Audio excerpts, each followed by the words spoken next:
Other people of the world despise and loathe us because they loathe and despise our motherland and our ancestors. My brothers and sisters, we must develop an international Pan-African ideology, irregardless of what Marx, Engels, and Stalin writes and advises us to do. We must first define who we are, who we were, and who we aim to be. We must decide through understanding why we are in the position we are in today.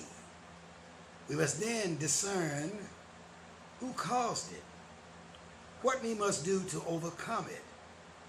How can we overcome it? Does it take a united people to overcome it? Or can we do it from an individualistic point of view? Does Marx have the answer? Does Engels have the answer? Or is the answer within us and it's already within our experiences? And all we have to do is look at our experiences to understand what it is we must do. Let me break it down for you right now, my brothers and sisters. My brothers and sisters, Africa, Alkebulan, or Ethiopia, whatever you want to call it, is like a giant mansion with many rooms as constituent parts of it. In each of these rooms are various resources that other people who live in other places need or either want. Now, here is what the problem is all about. The other people have come into our house because we invited them in because of the kind of character and personality we have. We look upon humanity as humanity, and we trusted everybody. So the Arabs came in, they took a room. Then the various countries out of Europe came in, and they occupied various rooms. They took our resources and left us empty, and then tried to give us some of our resources back at exorbitant prices. Our own resources that were created in our own homes. These interlopers are taking them for themselves and sharing them with us at exorbitant prices, and we have to go without.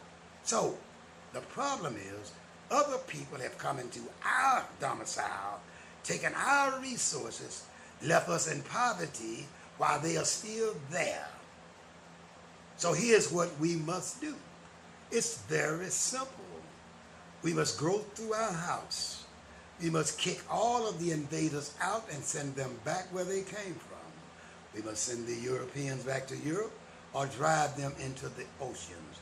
We must send the Arabs back into the wilderness of dust and sand, riding on their camels, or kill them with the sword. The Europeans have the same choice, my brother, because we must come to an understanding if we want to resolve our problem. The land they call Africa, the land they call Alkebulan, the land they call Ethiopia belongs to us. It is our domicile. It was given to us by Mother Nature. And all the resources therein belongs to us.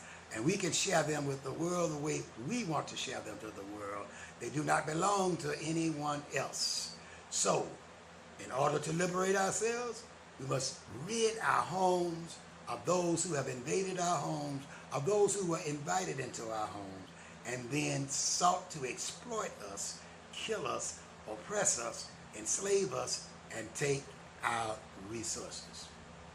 Very simple problem, very simple way to rid ourselves or solve the problem if only we stop and think and stop imitating Europeans and others and making it more difficult for us to resolve.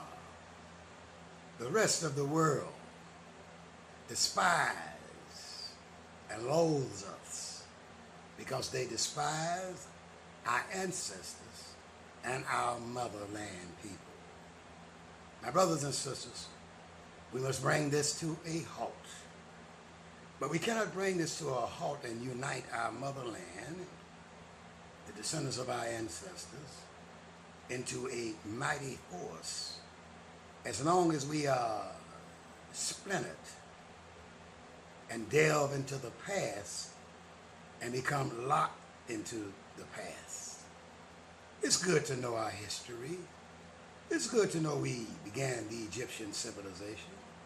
It's good to know Judaism, Christianity, and Islam developed out of African consciousness. It's good to know all of these things. It's good to know that our people are what is known as the Hebrew Israelites. It's good to know. It's good to know who we are. It is good to know we were the first Arabs throughout the Middle East. It is good to know all of this. It is good to know we are the first people. We are the aborigines of the earth, and we brought all the others into being. All of that is good to know, but we can't get stopped on any one of those points, because where we stop is where we will remain.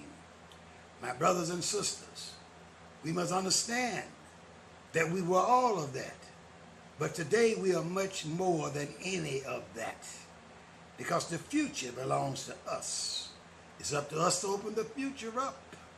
It's up to us to decide what it is we are going to be in the future and make plans, devise means, develop a philosophy that will project us on the path towards that future we want to attain.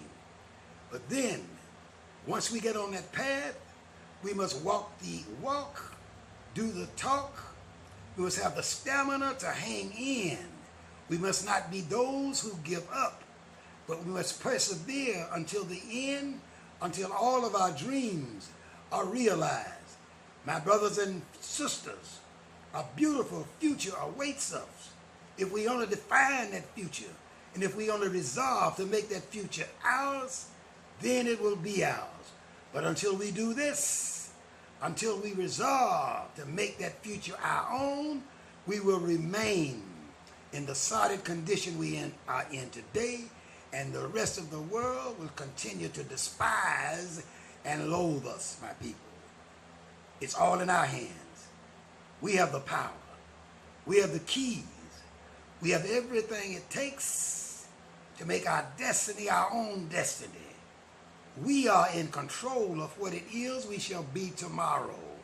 But we must move towards that tomorrow, and the only way we can move towards that tomorrow is we must learn about the past, but then we must release the past, because the past can be an anchor that holds you down from moving into the future and the dream you have for yourselves. My brothers and sisters, we must be honest with ourselves and realize and then admit it if we are to do something about it, and that is the fact that if Africa is to become the power it is to become, a liberated power that can make us proud and make the rest of the people of the world respect us, Africa must begin right now, because Africa must do it all. It's just at the beginning stages.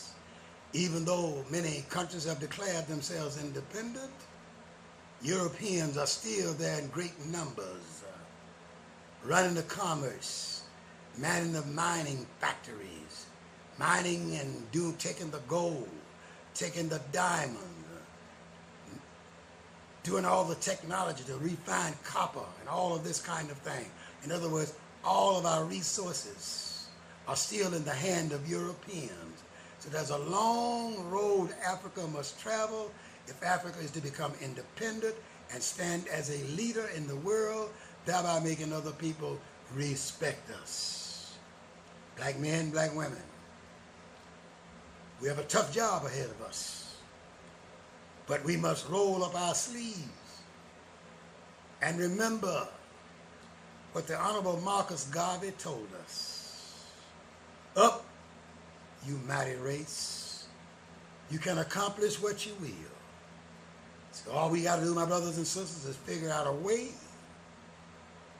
to convince our people that we need to be educated into technologies. We need to be educated into how to run governments. We need to be educated into all of the sciences it takes to run a nation. Then we can kick those usurpers out of the rooms they occupy in our mansions.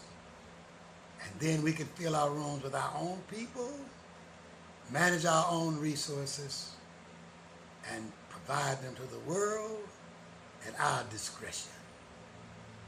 Once again, y'all, my people, peace and hotep to you.